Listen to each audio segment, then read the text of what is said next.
So guys, please watch to the end of the video. The pictures of this guy that I'm putting up was fighting the Taliban in Afghanistan, and then he come to work for us and was looking for terrorists in the back garden of a house in Surrey. So please watch the end of the video. Thank you so much. Welcome back everybody. Thank you so much for watching.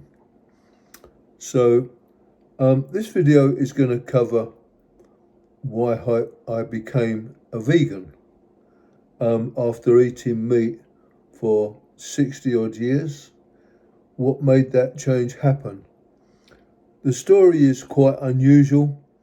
It might make me sound a bit cuckoo, but it's what happened. From one day eating meat and just overnight giving it up completely. Right up until now. Right up until now. So please keep watching for the story. So, why did I give up eating meat? It come from a dream. That's the only way that I can put it. So, it was in a dream, but was it a dream? I really don't know, yeah? And all these years, I've tried to puzzle out exactly what happened that night. So, I'm fast asleep, and in this dream, now please don't laugh, yeah, but this is what happened. In the dream, there's two aliens, and they're grey aliens, what you see in the movies. One is standing either side of the bed, yeah, and I'm looking at them, and then one of them says to me, "You cannot transcend until you stop eating the flesh of the animals." Them words have stuck in my mind ever since. You cannot, and it was the way that it was said, you cannot transcend until you stop eating the flesh of the animals. And that was it. That was in the dream, what they're saying to me. It was not a pucking dream, mate. So the next day, I've got up and I really didn't think anything of it. I did not think anything of it at all. I've gone to work, picked the boys up, and as most builders know, we normally go to a cafe in the morning and we have our breakfast. So we've gone to the cafe, and it's in South London, and I've ordered my normal breakfast. Which is full English breakfast, which is egg, bacon, beans, sausages, yeah, the likes, yeah. And when it's come up, for the life of me, I could not even look at the meat. I could not look at the meat. And I said to my grandson at the time, "Lou, I can't eat the meat." And he went, "Why?" I said, "I don't know."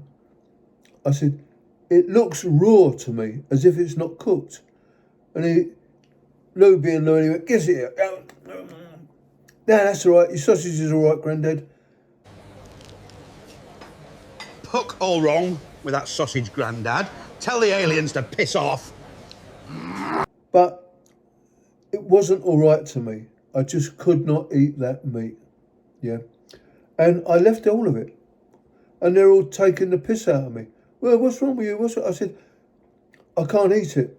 I said, "It seems to me," I tried to eat some of it, but all I can explain to you is that imagine getting a steak or a raw piece of bacon and trying to eat that. That's how it felt to me. That's exactly how it felt.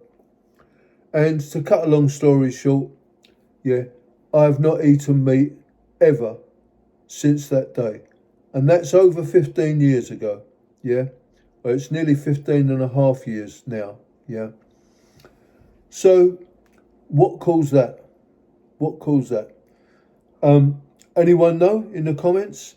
Because I would love to know what actually caused it. So this is why when AI is saying to me that I've got to eat meat, am I going to be able to eat it? I don't know. I really, really don't know. But I've got to try and do it. So I'm hoping that you've watched all the other videos so you know the sort of person that I am. Yeah. And hopefully I can get some answers on that, because up until now, no one's been able to explain to me what happened that night, 15 years ago, and why I've gone overnight. There was one instance in the rehab unit. I was talking to one of the nurses, funny enough, and she said her niece had a dream, yeah, and she gave up meat. She gave up meat also, yeah, but she didn't see the aliens. So I don't know. Maybe I'm special or what. I don't know. Yeah. So give me your comments. Let's kick it around. It's another story. Maybe someone's got the answer out there, which I really, really would love to know. All right. Thank you so much. So guys, I'm just about to start writing down all of my measurements, my weight, my height, ready to start pushing from tomorrow on the 5th of January. I will put all my measurements up of where I stand. It's not good, yeah. I've lost a lot of muscle and put weight on where I shouldn't have put it on, yeah. But this is where I want to be up front and work this out to see exactly where I go with this over 12 months, yeah, because I'm absolutely determined to get it done. So, thank you so much for watching. Yeah, please keep watching. There's plenty more coming out of a lot more videos, so I do hope you stay with the channel, and let's comment and try and help one another to get through some things in life that are very difficult. Yeah, thank you so much. Thank you. So guys, thank you so much for watching. I'm going to bring this video to a close now, so please watch the rest of the video, and have a good day. Thank you so much for watching. Thank you.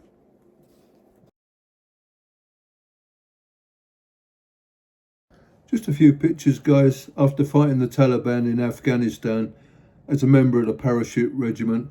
Pete is now looking for Ivor Bushatel in the woods of a house in Surrey. Hope you like the story. Thank you so much.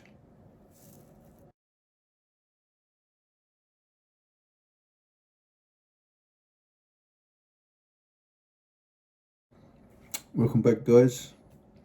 So this story is about when we was working on a house in Surrey during the COVID time, when we was all basically shutting down. So at the end of every day, with the work that we was doing, we had to hang our dust sheets up to dry off, ready for the next day. So the house had a big wooded area, so we used to put it in the woods, yeah, between all the trees, and tie some rope off and hang the sheets over the lines. So one night when I got home, the lady of the house, Sue, emailed me and said, Mike, do you mind telling me why you're doing your washing at my house? She was joking, yeah.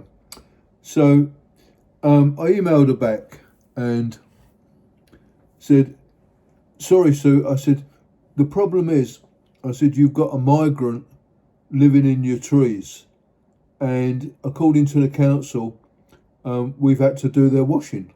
Yeah, just as a joke, and that was it. So no more was said. So the next day when we got there, Sue come out and we was laughing about it.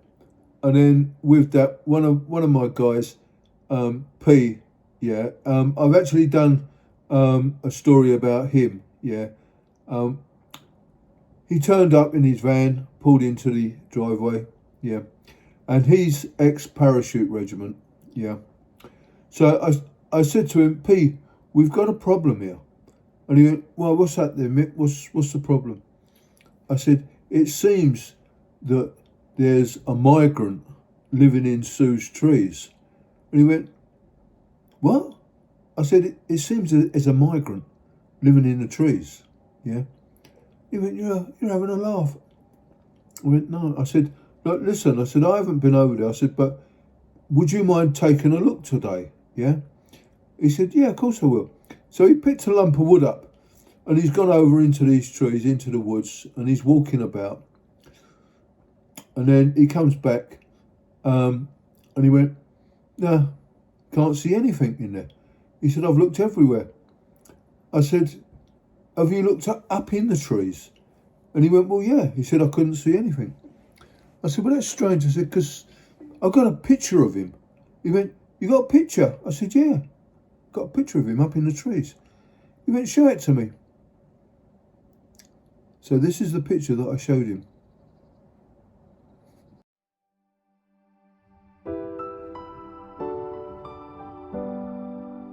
So what do you think, guys? Yeah? Pete completely missed this terrorist hiding in the trees. Yeah. The words that Pete said to me, I can't repeat in this YouTube video. Yeah. And especially when I said to him, look, Pete, the guy's even give you his name. Maybe we can track it down. I have a bushy tail. So there you go. Hope you liked the story. Just a bit of banter. Yeah. Have a great day, and thank you so much for watching. Thank you so much. Won't be turned around, and I'll keep this world from dragging me down. Stand my ground, and I